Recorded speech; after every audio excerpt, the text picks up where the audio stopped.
자, 오늘의 말씀의 제목은 성령의 충만함을 받은 찬양. 우리가 찬양을 우리가 예배 때도 하고 우리 개인적으로도 하고 또 우리가 같이 가정 안에서도 하고 하는데 찬양 자체가 성령의 충만함을 받아서 찬양할 수 있다는 거예요. 자, 그 놀라운 찬양인 거예요. 오늘 사가랴의 찬양은 정말 우리가 참 이 예수님 탄생하기 이전의 이 역사에 대해서 우리가 참 너무 몰라도 너무 몰랐던 것 같아요. 예수님 태어나기 이전에 놀라운 이미 하나님의 섭리와 또 앞으로 일어날 일들에 대해서 아주 경건한 사가랴라든가 엘리사벳이라든가 또 마리아라든가 또 이런 요셉과 같은 참 믿음의 공동체였던 것 같아요. 참 그 믿음의 공동체를 통해서 침례 요한이라는 위대한 예수님의 앞서 이제 선구자의 역할을 했던 전령을 했던 침례 요한이 태어났고 또 우리의 정말 구원자 되시는 메시아 되시는 예수님이 태어났다라는 참 놀라운 사실인데요. 특별히 우리 5월은 가정의 달입니다. 참 가정의 5월만 되면 뭐 가정의 달이라고 난리를 치는데 근데 솔직히 가정의 달을 가정을 회복시키는커녕 지금 이 세상은 어떻습니까? 가정을 파괴시키고 있어요. 해체시키고 있습니다. 해체주의 시대. 지금은 포스트 모더니즘 또 해체주의 시대 모든 거를 다 파괴시킵니다. 그래서 가정이라는 개념 자체가 우리가 알고 있었던 전통적인 가정의 개념 자체가 다 깨져 버렸다는 거예요. 그래서 사람들이 가정의 달이라고 하니까 막 저희도 바쁩니까 안 바쁩니까? 여러분들 바빠요 안 바빠요? 바빠요. 요즘 보니까 다 가정의 달이라고 바빠요. 가정의 달이 뭔지도 모르고 가정이라는 게 정말 뭔지도 모르고 성경적 가정이 뭔지도 모르고 다 가정의 달이라고 하니까 바쁜 거예요. 여러분들 어제는 또 어버이날이었습니다. 여러분들 성경적인 어버이로 살아간다는 것이 여러분들 쉽습니까 어렵습니까? 예, 성경적인 어버이로 성경적인 아버지로 성경적인 어머니로 살아간다는 것 자체가 너무 어려운 것 같아요. 또 성경적인 자녀로 살아가는 것도 쉽습니까? 예, 이것도 굉장히 어렵다는 것이죠. 자, 그래서 우리 교회가 무엇보다도 가정을 회복하는 교회를 우리가 꿈꾸고 바라보고 있지만 참 굉장히 어려운 일입니다. 그럼에도 불구하고 가정을 회복하는 이 첫 번째 저희 교회 표어가 사실은 모든 것의 출발점이라고 볼 수 있습니다. 그래서 어떻게 해야지 정말 우리가 치열한 씨름을 통해서 가정이 회복될 수 있도록 저부터 사실은 부족한 저부터 저희 가정부터 회복시키는 일들 가운데 정말 우리가 오늘 우리 아버지들 특별히 다 들으세요. 아버지들 오늘 안 나오신 분들 계신데 아버지들부터 자 가정을 회복시키리라 한번 해볼까요? 가정을 회복시키리라. 예. 예, 아버지가 진짜 중요합니다. 아버지가 제대로 세워지지 않으면 다 소용없어. 다 소용없어. 공감하시나요? 진짜 공감하셔야 돼요. 아무리 지나치게 강조해도 부족한 것이 아버지가 세워져요. 우리 교회가 많이 연약하지만 진짜 아버지들이 제대로 세워질 수 있는 교회가 될 수 있다면 하나님이 지금 찾으시는 교회는 가정이 회복된 교회예요. 교회가 번지르르하게 뭐 크게 건물도 갖고 있고 뭐 선교도 엄청 많이 하고 뭐 또 많이 하고 구제도 많이 하고 엄청나게 많이 하는데 그 교회의 구성원들인 가정들이 다 파괴되어 있고 해체되어 있다면 그것이 무슨 의미가 있느냐는 거예요. 많은 일들은 세상 사람들도 할 수 있어요. 세상 사람들도 좋은 일을 할 수 있고 구제할 수 있고 뭐 많은 일을 할 수 있습니다. 그러나 하나님께서 정말 이 시대에 원하시는 교회의 모습과 가정의 모습은 아버지들이 정말 잘 세워지는 것. 오늘 우리 모두가 한 마음을 갖고 아버지들을 그런데 참 힘들어요. 일터에서도 힘들고 가정에서도 힘들고 그래서 아버지들을 정말 오늘 우리 어제가 어버이날이었지만 사실 오늘 어버이 주일이긴 하지만 우리가 아버지들을 한번 오늘 잘 생각을 해보면 좋을 것 같아요. 왜냐하면 오늘 이 사가랴가 누구의 아버지입니까? 침례 요한의 아버지인가? 침례 요한.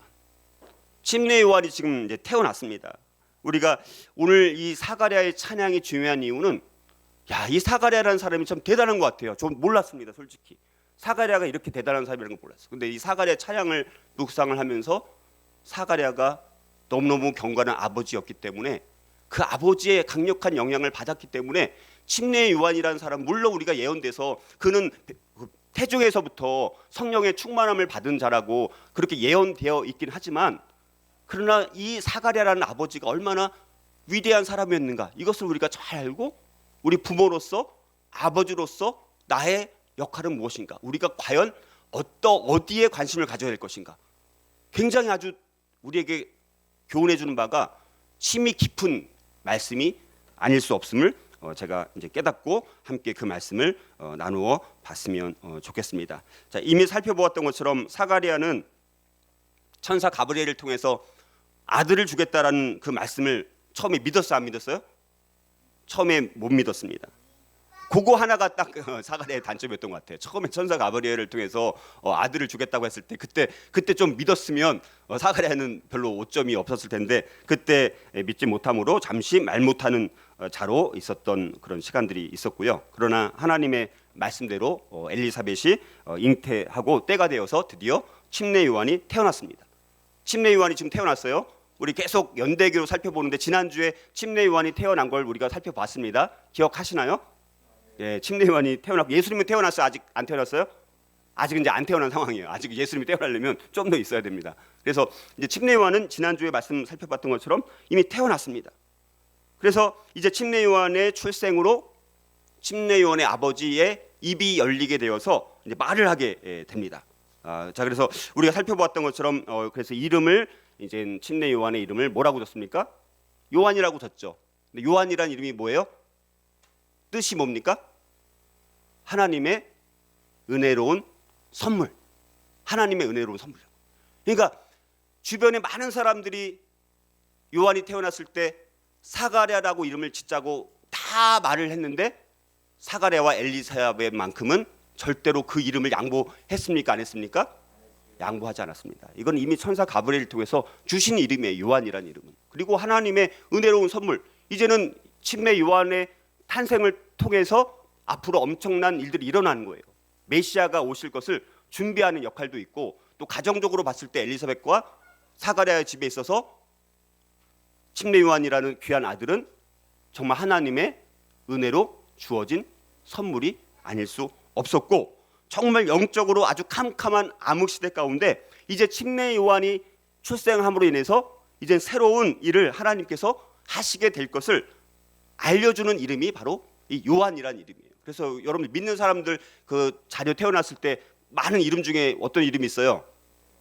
요한이라는 이름 많잖아요. 요한. 그러니까 이런 걸 알고 요한이라는 이름을 줬는지 이걸 더 알고 요한이라는 이름을 줬으면 더 놀라운 엄청난 깊은 뜻이 있구나. 이걸 알고 이름을 지금 나중에 이제 지금 저보니까 요한이라고 썼는데 이 말씀을 듣는 분들에게 참 요한이라는 이름이 얼마나 축복된 이름인지 아마 감사하지 않을 수 없을 것 같아요. 자, 그래서 이제 입이 풀려집니다. 입이 풀려지게 돼서 사가랴가 처음으로 한 게 뭡니까? 입이 풀려지자마자 한 게 뭐예요? 아버지 사가랴가 한 게 뭡니까? 찬양합니다. 찬양. 입이 풀려지자마자 너무 답답해. 그동안 말 못해서 너무 답답했어. 이렇게 말하는 것이 아니라 사가랴의 입술을 통해서 처음에 나온 게 뭐예요? 한참 동안 말을 못하다가 입이 풀려지니까 찬양합니다. 찬양. 얼마나 찬양을 하고 싶었으면 입이 풀려지자마자 찬양을 했을까요? 여러분들 많이 입이 말을 못하는 자가 돼가지고 전혀 한 달 동안 몇 개월 동안 말을 못하다가 입이 풀려지면 처음에 여러분들 무슨 말 할 것 같아요? 살 것 같다 그렇게 말할 수도 있고 이제 시원하다. 근데 사가랴는 찬양을 했다는 거예요. 자, 그래서 근데 이 사가랴의 찬양이 또 특별한 이유는 뭐냐? 그냥 찬양이 아닙니다. 누가복음 1장 67절 한번 읽어볼까요? 67절 같이 읽어보겠습니다. 시작. 그 부친 사가랴가 성령의 충만함을 받아 예언하여 이르되 68절 찬송하리로다. 자, 이 예언과 이 찬양은 그냥 찬양이 아니라 성령의 충만함을 받아서 찬양하고 있다는 거예요. 그러니까 성령의 충만함을 받았다. 그러니까 사가랴는 지금 이 찬양을 통해서 정말 이제는 침례 요한이 태어날 거라고 들었을 때 그를 믿지 못했지만 이제는 여러 가지 이런 시간들을 통해서 신앙이 한 차원 어떻게 됐습니까? 도약을 한 거예요. 도약. 여러분 우리의 신앙은 앞으로 도약을 해야 돼요. 점프를 하는 때가 있습니다. 근데 어떤 사람은 10년, 20년 지나도 신앙이 늘 그대로예요. 제자리. 아무리 20년, 30년 지나도 제자리. 근데 우리 신앙은 고난이든 어떤 하나님의 섭리든 하나님의 뜻을 깨달으면 신앙이 반드시 도약을 합니다. 한 번 도약하면 근데 참 놀라운 것은요. 우리 운동선수 우리 김철 집사님 잘 아시겠지만 운동 선수들도 한 번 한 단계 올라가면 그 자리를 지키긴 해요. 그렇죠? 한 번 점프를 하면 도약을 하면 그 자리를 지킵니다. 우리 신앙도 마찬가지입니다. 한 단계 점프를 하게 되면 그 신앙은 상당히 높은 단계로 올라가서 물론 떨어질 수도 있죠. 하지만 그 단계를 오랫동안 유지할 수 있는 원동력이 된다는 거예요. 그러니까 이 사가랴는 신앙의 차원을 한 단계 도약했다라는 거예요. 그래서 그가 보여주는 찬양은 굉장히 놀라운 이 안에 담겨져 있는 깊으신 영적인 뜻이 담겨져 있다라는 거예요. 그래서 특별히 이 사가랴의 찬양은요, 부모와 자녀와 메시아 되시는 그리스도, 이 관계 속에서 어디에 우리가 더 관심을 두어야 할지를 우리에게 제시해주고 있다는 거예요. 그래서 오늘 이 말씀을 통해서 여러분들, 우리는 어디에 관심을 진짜 솔직히 많이 가질까요? 우리 부모된 나 자신과 자녀와 메시아, 세 가지겠습니다. 메시아는 그리스도를 말하는 거예요. 이 셋 중에서 어디에 관심을 제일 많이 가져요? 솔직히 말해서. 예, 물론 우리 하나님께서 관심을 두는 분들도 계시고, 내 자녀에게 관심을 더 두는 경우도 있고, 아니면 내 자신에게 더 관심을 두는 경우도 있다는 거예요. 자, 그래서 그렇다면 우리가 성령의 충만함을 받은 찬양, 우리가 성령의 충만함을 받은 찬양은 부모와 자녀, 메시아와 관련해서 무엇에 더 관심을 가져야 할까라는 거예요. 자, 첫 번째는요, 우리 자신과 자녀보다 구원자로 오시는 이 메시아에 더 관심을 가져야 돼요. 우리 자신, 우리 자녀보다 구원자로 오시는, 그리고 재림의 주로 오실 그 메시아에 더 관심을 가져야 한다는 것입니다. 자, 사가랴의 이 찬양은요, 두 파트로 나눠 볼 수가 있습니다. 누가복음 1장 이제 68절에서 75절까지가 전반부입니다.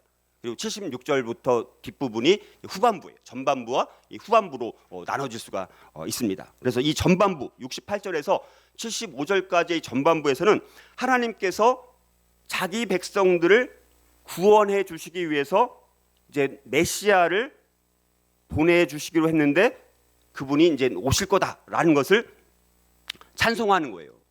그러니까 사가랴의 찬양은요, 굉장히 앞으로 일어날 일들을 마치 예언자처럼 내다보고 그 그리스도가 어떤 분인지, 메시아가 어떤 분인지 이거를 상당 수준의 영적인 깊이로 알고 있었다는 거예요. 근데 그건 어떻게 알았을까? 성령의 충만함을 받았기 때문에 알 수 있었던 거예요.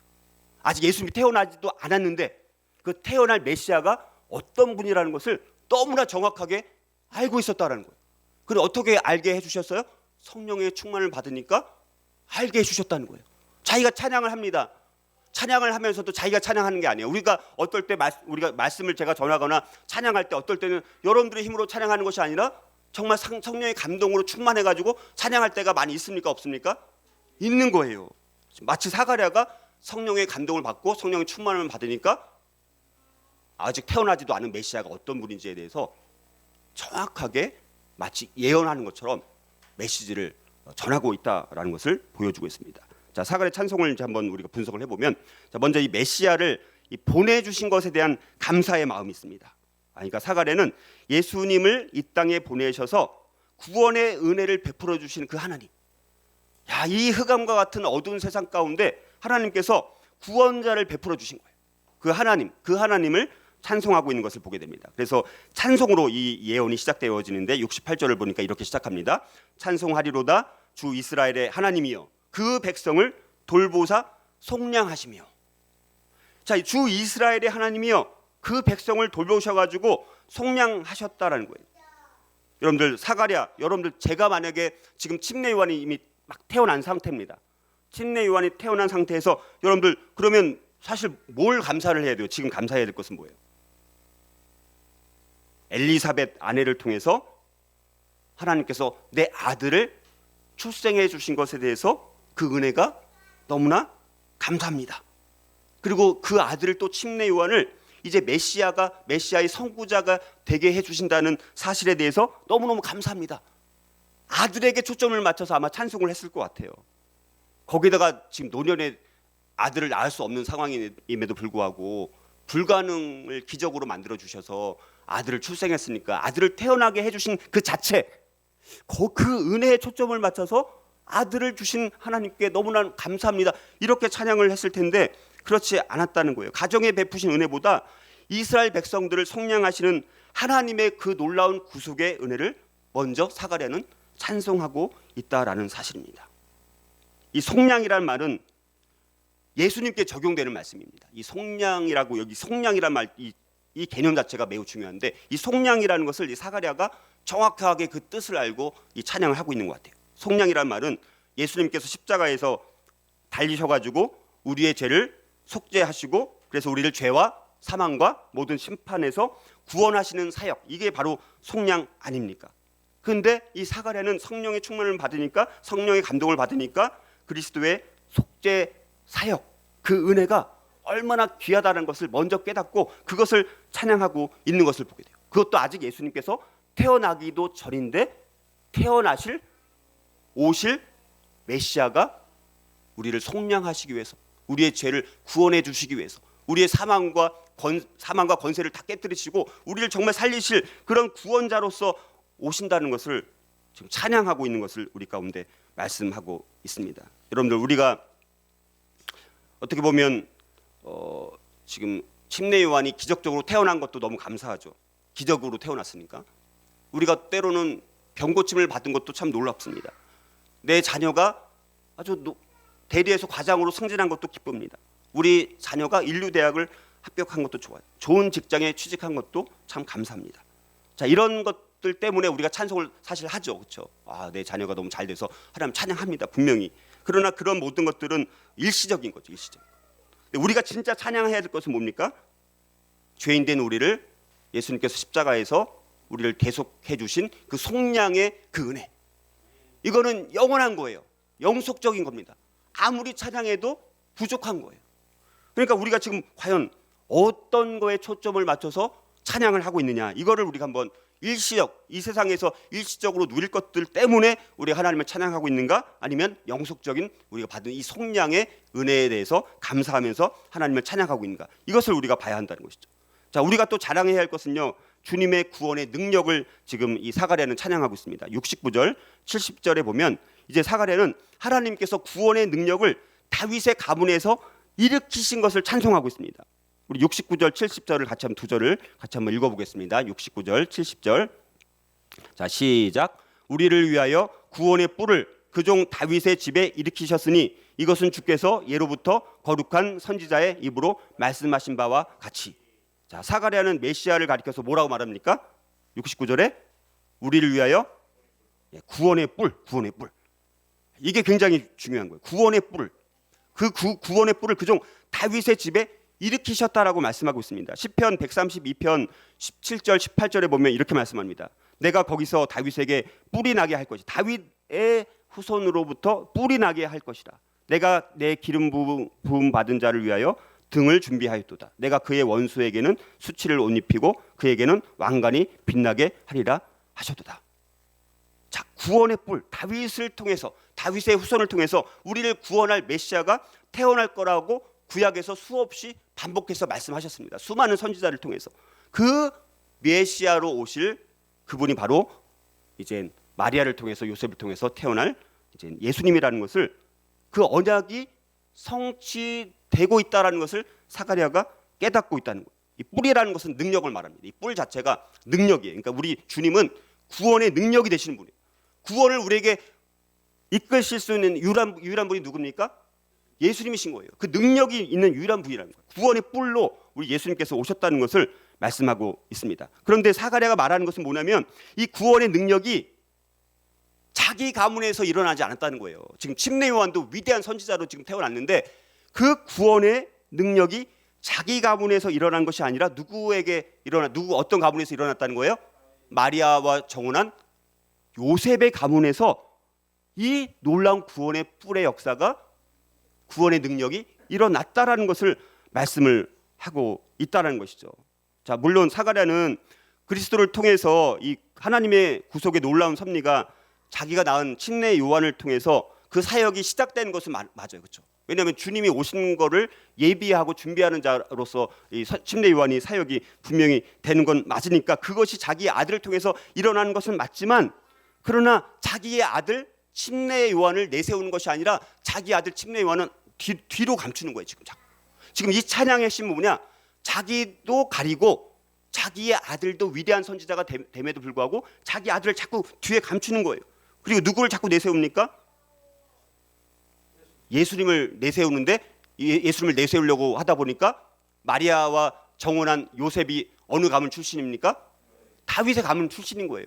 그러니까 침례 요한을 부각시키는 건 지금 다 뒤로 감추고 바로 다윗의 가문 예수 메시아를 강조하려고 하다 보니까 요셉을 계속해서 요셉의 가문에서 이 구원의 뿔이 태어났다. 그리고 요셉은 바로 다윗의 가문의 계보를 이은 사람이다. 이것을 강조하고 싶었던 거예요. 여러분들 우리는 어떻게 해요? 무슨 우리 자녀가 잘 되고 우리 자녀가 뭐 좋은 데 가면 얼마나 하나님이 하셨다고 말을 하면서도 본심은 뭡니까? 자기 아들 잘났다. 내가 잘났다. 이거를 자랑하고 싶어서 그렇게 하지 않습니까?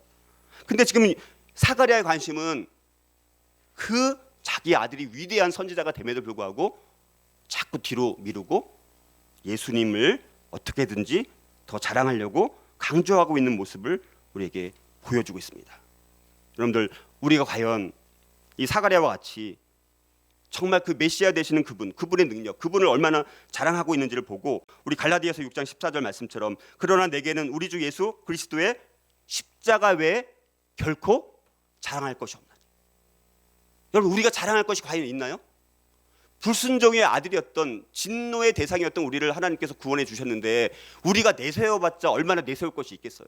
십자가 외에는 결코 자랑할 것이 없다라고 고백했던 이 사도 바울의 고백, 그리고 이 사가랴는 자기 아들이 위대한 선지자가 됨에도 불구하고 그 아들은 자꾸 뒤로 숨기고 예수님을 메시아를 앞에 내세웠던 이것이 바로 우리가 자랑해야 될 것이 아닌가를 우리가 묵상을 해보고 또 이 능력이 많으신 메시아는 그래서 자신의 백성들을 원수에게서 모든 대적에게서 구원하실 수 있다는 거예요. 71절은 이렇게 말씀합니다. 우리 원수에게서와 우리를 미워하는 모든 자의 손에서 구원하시는 일이라. 우리 예수님께서 메시아께서 오셔서 하시는 일이 뭐냐면 우리의 원수에게서와 우리를 미워하는 모든 자의 손에서 구원하시는 일이라고 말씀을 하고 있습니다. 여러분 세상이 성도들 미워할까요? 아니면 좋아할까요?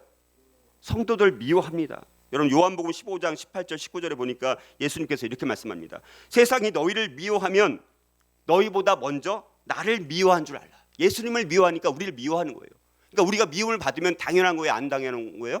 당연한 것입니다. 너희가 세상에 속하였으면 세상이 자기의 것을 사랑할 것이나 너희는 세상에 속한 자가 아니요 도리어 내가 너희를 세상에서 택하였기 때문에 세상이 너희를 미워하느니라. 이렇게 말씀하고 있습니다. 그러나 그럼에도 불구하고 우리 그 예수님께서는 그런 우리들을 분명히 구원하신다라고 말씀하고 있고 물론 이 세상에서 우리가 어려움을 당하고 고난을 당할 수 있지만 그러나 우리의 구원은 이 세상에서만 받은 구원이 아니라 영원한 구원인 거예요. 영생에 대한 구원이기 때문에 정말 이런 모든 원수들로부터 우리를 미워하는 모든 자들로부터 이제는 완전히 구원하시는 그 일들이 주님의 재림 때 모든 것이 완성을 이루어서 완벽하게 성취된다는 것을 우리가 믿는 사람들로 우리는 살아가고 있다라는 것입니다. 자, 사가랴 찬송은 또 어떤 내용이냐면 구원의 언약에 대한 찬양을 하고 있습니다. 구원의 언약에 대한 찬양을 하고 있어요. 자, 그래서 72절, 73절을 보니까 이렇게 말씀합니다. 우리 조상을 긍휼히 여기시며 그 거룩한 언약을 기억하셨으니 곧 우리 조상 아브라함에게 하신 맹세라. 여러분들 하나님은 충성스러운 성도들에게 메시아를 통한 구원을 거듭해서 구약의 많은 역사를 통해서 맹세해 오셨습니다. 그 가장 대표적인 예가 되는 믿음의 조상이 누굽니까? 아브라함이에요. 아브라함에게 하신 맹세가 있습니다. 창세기 22장 18절에 보면 하나님이 아브라함에게 이렇게 맹세하신 바가 있습니다. 또 너 내 씨로 말미암아 천하 만민이 복을 받으니 또 내 씨로 말미암아 천하 만민이 복을 받으리라고 말씀하고 있습니다. 여기서 말하는 아브라함의 씨가 누구를 말하는 걸까요? 결국 예수 그리스도를 말하는 거예요. 예수 그리스도를 말하는 거예요. 그러니까 그 예수 그리스도를 보내실 것이라는 것을 구약의 많은 말씀을 통해서 이미 우리 하나님께서 약속하시고 맹세하셨다는 거예요. 근데 그 맹세하신 것을 하나님이 기억하셨어요? 안 하셨어요? 기억을 하신다는 거예요. 기억을 하셨다는 거예요. 그래서 예수님은 우리를 구원하셔서 우리를 죄인들을 불쌍히 여기셔서 구원해 주시겠다는 맹세의 가장 보증이 되는 그 대표가 되는 게 누굽니까? 바로 예수님이라는 거예요. 예수님 자체가 하나님의 사랑과 구원의 보증이자 확증이 된다라는 거예요. 그 약속을 지켜주셨다는 거예요. 그래서 우리 모든 성도들로 하여금 하나님의 맹세로 영생과 구원이 보장되고 확정되었다라는 거예요. 이게 얼마나 우리에게 큰 축복인지 알 수가 없다라는 거예요. 거기다가 누가복음 1장 74절 75절은 또 이렇게 말씀합니다. 우리를 성결과 의로 덧입혀 주셔가지고 우리를 정말 하나님께 나아갈 수 있는 모든 길들을 다 열어주시는 축복을 이렇게 노래하고 있습니다. 우리 74절 75절 같이 한번 읽어보겠습니다. 74절 75절 자 시작. 우리가 원수의 손에서 건지심을 받고 종신토록 주의 앞에서 성결과 의로 두려움이 없이 섬기게 하리라 하셨도다. 자, 여러분들 하나님께서 우리에게 주시는 그 구원의 은혜가 어떻게 베풀어지냐면 먼저는 원수 사탄의 굴레에서 우리를 건져주신다는 거예요. 원수들로부터 우리를 건져주신다라고 말씀을 하고 있습니다. 그리고 두려움 없이 하나님과 교제할 수 있게 하셨다라는 거예요. 두려움 없이 하나님과 교제할 수 있는 축복을 주셨다는 거예요. 우리는 사실 하나님께로 갈 수 없는 죄인들입니다. 하나님의 영광에 결코 갈 수 없는 존재들이에요. 하나님과 절대 교제할 수 없는 그런 존재들이었습니다. 그런데 하나님 예수님께서 우리를 위해서 십자가에서 죽으심으로 그분의 예수님을 믿으면 그분의 의가 우리에게 어떻게 되는 거예요? 전가된다고 해요.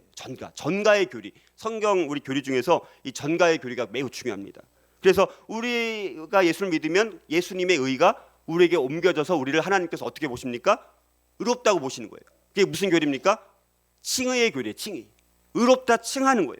우리가 의로운 것이 아니고 우리 자체가 의로운 것이 아니라 우리가 예수를 믿으면 그때 예수님의 의가 우리에게 옮겨져서 하나님이 우리를 보실 때 의롭게 보여진다는 거예요.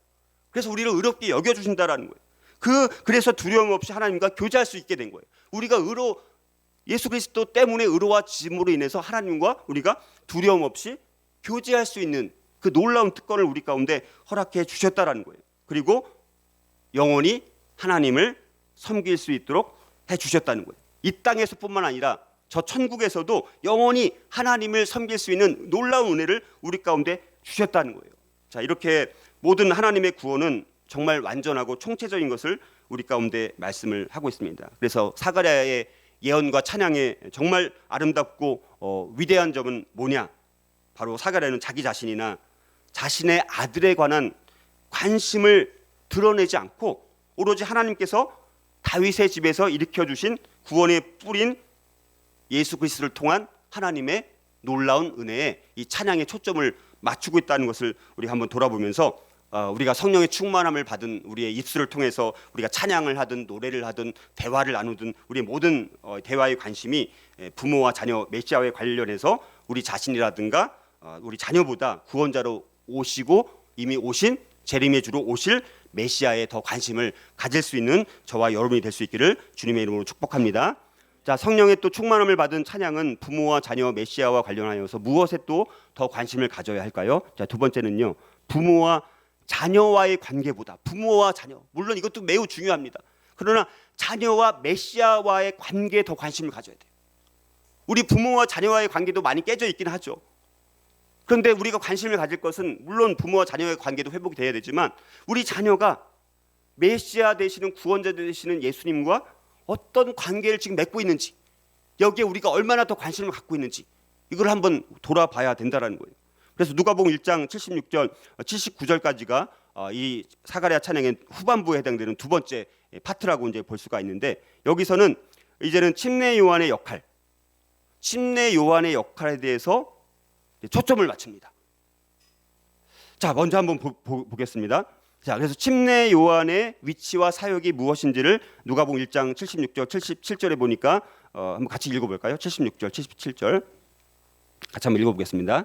시작. 이 아이여 내가 지극히 높으신 이의 선지자라 일컬음을 받고 주 앞에 앞서가서 그 길을 준비하여 주의 백성에게 그 죄 사함으로 말미암는 구원을 알게 하리니. 자, 여기서 이제 사가랴의 이 찬양의 초점은 뭐냐? 침례 요한이 메시아의 선구자로서의 사명을 감당하게 될 것을 이제 예언하고 있는데 그거를 이제 어떻게 표현하냐면 먼저 지극히 높으신 이의 선지자라 일컬음을 받게 될 것이다. 그러니까 침례 요한을 어떻게 보면요, 주님도 침례 요한이 참 선지자보다 더 나은 자라고 정말 칭찬했어요. 굉장히 높이셨습니다. 선지자란 장차 오실 그리스도에 대해서 예언하는 직분이 선지자라고 볼 수 있는데 침례 요한은 구약의 마지막 선지자입니다. 구약의 참 특이하죠. 신약의 사람이죠. 침례 요한은 신약의 사람인데 구약의 마지막 선지자라고 볼 수가 있습니다. 그래서 특별히 구약과 신약의 가교를 놓은 다리 역할을 했던 선지자가 바로 이제 이 침례 요한이라고 하는데, 이 침례 요한은 이제 왜 위대하냐면 이제 이미 오신 그리스도, 나머지 선지자들은 오실 그리스도를 이제는 높였지만 이미 오신 그리스도를 사람들에게 알리는 역할을 했기 때문에 침례 요한은 다른 선지자보다도 더 위대한 선지자라고 예수님께서도 이제 말씀을 하신 바가 있고, 또 침례 요한의 사명을 보니까 뭐라고 또 말씀하냐면 주 앞에 앞서가서 그 길을 준비하는 사명을 지녔다라고 말씀하고 있습니다. 그러니까 초림하신 그리스도를 사람들에게 알리는 그런 사명을 이제 맡은 것이고, 또 보니까 침례 요한은 또 죄 사함으로 말미암는 구원을 알게 하리라. 이건 무슨 말이냐? 죄 사함. 여러분, 예수님을 맞으려면 사람들의 심령이 뭐부터 준비되어야 할까요? 예수님을 맞이하려면 회개입니다. 회개. 예수님을 영접하려면 먼저 죄를 회개해야 되지 않습니까? 그러니까 침례 요한의 사명은 그 회개해서 깨끗한 심령이 되어서 예수님이 오셨을 때 그분을 영접할 준비가 되게 했던 사명이 바로 이 침례 요한의 사명이었다라는 거예요.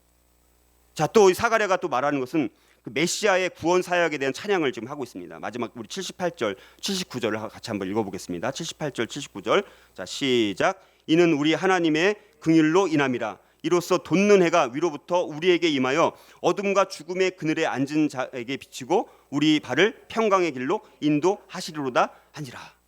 여러분들, 사가랴는 자기 아들에게 초점을 맞추기보다 이제는 또 누구에게 맞추냐면 메시아를 향해서 뭐라고 말합니까? 여기 보니까 돋는 해. 돋는 해라고 말합니다. 그러니까 침례 요한이 사명을 받은 것은 또 하나님의 긍휼로 인합니다. 하나님의 긍휼로 인해서 침례 요한이 사명을 받은 것이다라고 이야기를 하고 있습니다. 아까 말씀드렸다시피 침례 요한은 큰 선지자로 택함을 받긴 받았습니다. 그러나 그것은 다 하나님의 은혜라는 거예요. 자기 아들이 큰 선지자로서 그 사명, 놀라운 사명을 받은 것 자체가 하나님의 긍휼로, 하나님의 은혜로 받은 것이다라고 이야기를 하고 있다라는 것이죠. 그래서 결국은 침례 요한은 중요한 것은 뭐냐? 하나님의 영광, 주님께 영광, 주님이 나타나도록. 자기 아들의 사명은 뭐냐? 돋는 해를 위해서 준비한다는 거예요. 여러분들, 태양이 뜨면 등불을 계속 켜둡니까? 끕니까? 태양이 떠오르면 등불은 끄게 마련이라는 거예요. 바로 침례 요한은 그 태양이 아니라 그냥 잠시 어두운 고를 밝히고 사람들에게 회개를 선포하고 예수님을 맞을 준비를, 주의 길을 정말 예배하는, 주의 길을 준비하는 그 사명이 바로 침례 요한의 사명이라는 것을 말씀을 하고 있습니다. 그래서 그 사명을 통해서 메시아의 구원의 빛이 이 세상에 오게 됨으로 인해서 온갖 어둠과 죄악들이 다 낱낱이 드러나게 될 것이고, 이 세상이 얼만큼 더럽고 추한 것인지를 분명히 보여줄 것을 메시아의 사명에 대해서 이야기를 하면서 그분은 바로 우리의 발을 평강의 길로 인도하실 거라는. 우리 이 세상에 어떤 것을 다 가진다라고 할지라도 우리에게는 절대로 평강이 임할 수 없습니다. 그러나 예수님이 주시는 우리의 평안은 세상이 주는 평안과 같아요, 틀려요?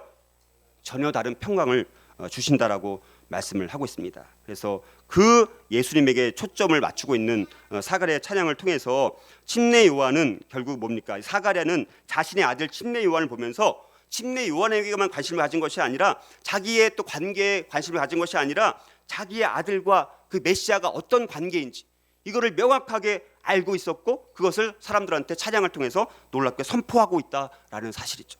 여러분들, 우리도 마찬가지입니다. 우리가 부모로서 우리 자녀와의 관계도 물론 중요하지만 우리 자녀가 메시아 되신 그리스도와 얼마나 더 관계를 잘 맺고 있는지, 여기에 얼마나 우리가 영적으로 잘 깨어서 그걸 분별해서 자녀들로 하여금 그 메시아와 더 깊은 관계를 갖게 하도록 돕고 있는지 우리 자신 한번 돌아볼 수 있기를 주님의 이름으로 축복합니다. 오늘 말씀의 결론을 맺고자 합니다. 오늘 80절은 이렇게 말씀합니다.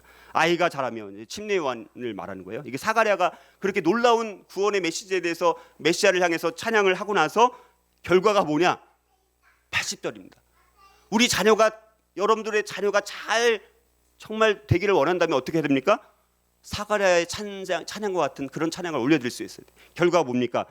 80절 읽어보겠습니다. 같이 시작. 아이가 자라며 심령이 강하여지며 이스라엘에게 나타나는 날까지 빈들에 있으니라. 자, 침례 요한이 메시아의 선고자로서 사역을 하기 전까지 어떻게 준비되었는가를 우리 가운데 너무나 말씀을 잘 해주고 있다라는 사실입니다. 여러분들 아까 말씀드렸던 것처럼 사가랴의 예언의 이 찬양 가운데 단 한마디도 자기 가정의 기쁨이나 어떤 자랑의 말도 하나도 없었던 것을 우리가 살펴봤습니다. 오직 메시아를 보내주시는 하나님의 구속의 은혜에 대해서만 사가랴가 찬송했던 것을 보게 됩니다. 침례 요한에 대해서 이야기를 했을 때에도 그냥 구속사역의 전령자로서 주의 길을 예비하는 자로서 그렇게 그것만 노래하고 있는 것을 보게 됩니다. 사가랴의 이 겸손함, 너무나 이타적인 이 신앙 정신이 그의 삶이 아들에게 영향을 끼쳤을까요? 못 끼쳤을까요? 영향을 끼쳤겠죠. 그래서 요한복음 3장 30절에 보니까 침례 요한이 예수님을 향해서 말할 때 그는 흥하여야 하겠고 나는 쇠하여야 하리라. 이 침례 요한의 고백도 누구에게 영향을 받았을까요? 사가랴가, 아버지 사가랴가 너는 이런 사명을 갖고 있어. 어렸을 때부터 빈들했을 때. 그리고 메시아는 이런 분이야. 이런 거를 아버지로서 침례 요한에게 상당수는 알려줬을 거라는 거예요. 그 영향을 받았다는 거예요. 그랬더니 침례 요한이 어떻게 자랍니까? 아이가 자랐다. 아이가 자라며 몸도 마음도 심령도 신앙도 정신도 균형 있게 예수님께서 균형 있게 자라셨던 것처럼 침례 요한도 예수님이 자랐던 모델을 앞서 먼저 태어났지만 예수님이 자랐던 그 모델처럼 몸도 마음도 정신도 신앙도 잘 균형 있게 자랐다는 것을 말씀해 줄 뿐만 아니라 침례 요한은 또 심령이 강하여졌다라고. 심령이 강해졌다. 하나님의 성령과 말씀으로 신앙이 아주 굳건해지고 사명감이 아주 강해졌다는 것을 말씀을 하고 있고 또 침례 요한은 빈들에 있었다라고 말씀합니다. 빈들. 그러면서도 뭐 이거는 우리가 좀 막 바라는 것은 아니겠지만 빈들이라는 곳은 어떤 곳인가요? 빈들에서는 침묵만 있는 곳입니다. 빈들은 광야와 같은, 오늘 아까 마지막 찬양 광야와 같은 곳이 빈들입니다. 침묵만 있는. 거기서는 침묵 가운데 어떤 음성만 들립니까? 오직 하나님의 음성만 들리는 곳입니다. 거기서 이 침례 요한은 빈들에서 침묵 가운데 하나님과 아주 깊숙한 친밀한 교제와 또 관계를 통해서 하나님의 음성을 듣고 자기의 이제 사명 그리고 어디까지 합니까? 순교까지 당하지 않습니까? 빈들에서 그렇게 준비됐던 기간이 없었으면 그렇게 순교를 당하는 것이 쉬운 일은 아닙니다. 모든 사람들이 하나님 앞에 쓰임 받으려면 모세도 미디안 광야에서 무려 40년간 훈련을 받았어요. 사도 바울도 아라비아 이 사막에서 3년간 훈련을 받았습니다. 저와 여러분들도 아마 광야에서 빈들에서와 같은 그런 연단의 시간이 있을지도 몰라요. 자, 그런 시간을 통해서 이젠 이 침례 요한은 정말 심령이 아주 그냥 굳건해지면서 확실해지면서 자기 잘죄와 자기 성찰을 통해서 하나님 나라의 신실한 일꾼으로 쓰임 받게 된 것을 우리가 보게 됩니다. 여러분들 우리의 찬양과 우리의 신앙도 바로 사가랴를 닮을 수 있어야 돼요. 저와 여러분들이 우리 교회 특별히 아버지들이 이 사가랴를 정말 닮을 수 있었으면 좋겠습니다. 아버지가 회복이 되는 게 너무 중요합니다. 여러분들 침례 요한이 사역이 가능했던 것은 바로 아버지 사가랴가 있었기 때문에 가능했다라는 사실을 분명히 우리가 알 수 있다라는 거예요. 여러분들 그런데 우리는 또 사가랴의 역할도 중요하지만 우리는 또 부모로서 침례 요한의 또 역할도 중요해요. 침례 요한은 누구를 위한 선구자였습니까? 침례 요한은 예수님을 위한 선구자였습니다. 침례 요한은 모든 사람들로 하여금 누구에게 연결해주는 역할을 했습니까? 예수님께로 연결해주는 사명을 했어요. 그럼 그렇다면 우리 부모의 정말 침례 요한의 역할이라면 무엇일까요? 우리 자녀들로 하여금 누구에게 연결되게 해야 돼요? 예수님에게로 연결되게 하는 것이 침례 요한의 아버지, 어머니, 부모로서의 우리의 중요한 사명은 바로 예수님의 선구자, 우리 자녀들에게, 우리 다음 세대에게 있어서 바로 예수님의 선구자가 되는 거예요. 우리를 통해서 우리 자녀들이 예수님께로 갈 수 있는 통로의 역할, 그 다리 역할을 하는 것이 바로 우리 부모가 되어야 된다라는 거예요. 하나님의 사랑의 대리인이에요. 부모는요, 하나님의 사랑의 대리인입니다. 우리 자녀들에게 복음을 정말 잘 가르치고 회개를 가르치고 또 진리를 가르치고 십자가를 가르쳐서 예수님의 오심을 준비시키는 역할, 그것이 우리가 부모로서 침례 요한의 사명이라는 것을 다시 한번 우리가 돌아보고 자녀들이 특별히 아버지가 채워줘야 될 영역이 있습니다. 아버지가 그 마음을 채워줘야 되는데 아버지가 채워주지 못하면 그 빈자리를 누구로 채울까요? 세상 걸로 채우게 됐습니다. 그러니까 우리 아버지가 너무 중요한 거예요. 아버지들이 자녀의 마음을 채우지 못하면 반드시 다른 걸로 채워져서 반드시 빗나가게 될 가능성이 많다라는 거예요. 물론 이제 어머니 역할도 같은 맥락이긴 하지만 오늘 그래서 우리가 사가랴의 역할 또 침례 요한의 역할 이 두 가지를 다 한번 묵상하면서 저희 교회 공동체 모든 우리 아버지 또 어머니 우리 1세대가 정말 사가랴와 같은 역할 또 침례 요한과 같은 역할을 잘 감당해서 가정이 회복되는 그 출발점 바로 아버지로부터 어머니로부터 시작된다는 것을 다시 한번 돌아보고 우리가 사가랴처럼 침례 요한처럼 하나님 앞에 자녀를 위해서 예수님께로 인도하는 다리 역할을 우리가 헌신적으로 잘 감당하겠습니다 라는 고백을 하나님 앞에 우리 같이 기도하면서 올려드리도록 하겠습니다. 같이 기도합니다.